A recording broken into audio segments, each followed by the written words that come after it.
we're at an important crossroads now because we know more about how the mind and brain develop than we ever knew before. We're going to learn more in the next 10 and 20 years still. But it gives us an opportunity to redefine the standards of care for infants and children with severe developmental problems, including children with autistic spectrum disorders, but also other problems in relating and communicating.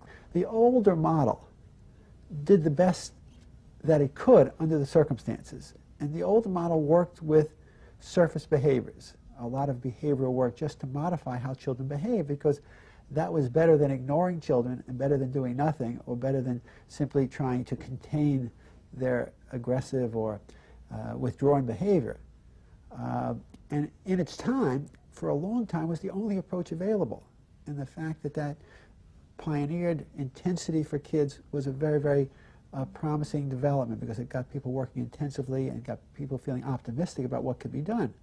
But now we can go beyond working on modifying behaviors and work on some of the underlying issues that are giving the children trouble.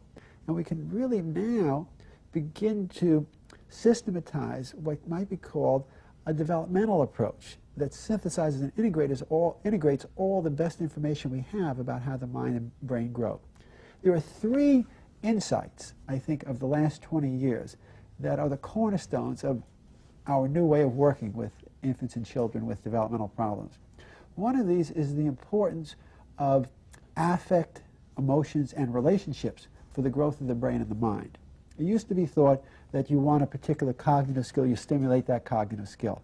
Now we know that the brain grows most rapidly in the early years as an outgrowth of interactions with caregivers. So every word in our language has to be lived first to understand it. You don't define an apple by its redness and roundness, you define it by how it tastes and what it feels like to throw it. So language, cognition, math, quantity concepts are all conveyed through interactive relationships, through affects. That's one important new insight. So we can't teach children in the old-fashioned ways anymore, particularly children with special needs who have processing problems.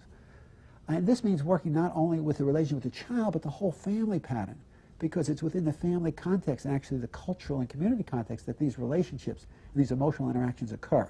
So it means a much broader relationship-based, family-based approach, cultural and community approach to children with special needs. The second new insight is that in the last 10 to 20 years, we've also figured out what the important underlying processing capacities are that are behind children's worrisome behavior. So we've understood how children are different, individually different, in the way they process sounds, auditory processing, and language, the way they process what they see, visual spatial process, whether the child can find a hidden object, whether the child can search for an object, whether a child understands that mommy's in the next room and I'm here and doesn't get panicked. Also, motor planning and sequencing. We find enormous variations in children in how they can plan actions. Some children can only do banging, or can only put a car in a garage and take it out. Other children can take the car, put it in the garage, take it to grandmother's house, make a tea party at grandmother's house, and then bring the car back with some extra tea for mommy who's sitting back at the original house. So one child does a one-step, two-step, another child is doing a 6, 7-step planned action pattern. This we call motor planning and sequencing, which is enormously important for children. And we find a lot of the children with autistic spectrum disorders have severe problems with their motor planning and sequencing that underlies a lot of their repetitive behavior. Because if you can't plan and sequence, you're going to repeat. We find that a lot of children who are self-absorbed are underreactive to things like touch and sound. A lot of children who are very avoidant and keep running away from people, it's not because they don't love people, but it's because they're overreactive to things like touch and sound. So we need to look at the sensory modulation of the child to find the right pattern to pull that child into a relationship. So this is the second area of big insight, individual differences in the way the child processes their sensations and plans their motor actions. And this explains a lot of the surface behaviors. But if you work with the underlying processing differences, then you can influence many behaviors and help the child be adaptive across a broad range of issues rather than just work on isolated cognitive skills or isolated behaviors. And the third big area of insight, based on our new research, is to understand what the early stages of development are. Historically, we've thought of development in very isolated ways. Motor development. We have a timetable for sitting up, for walking. language development, when the first sounds are made, when the first words are made.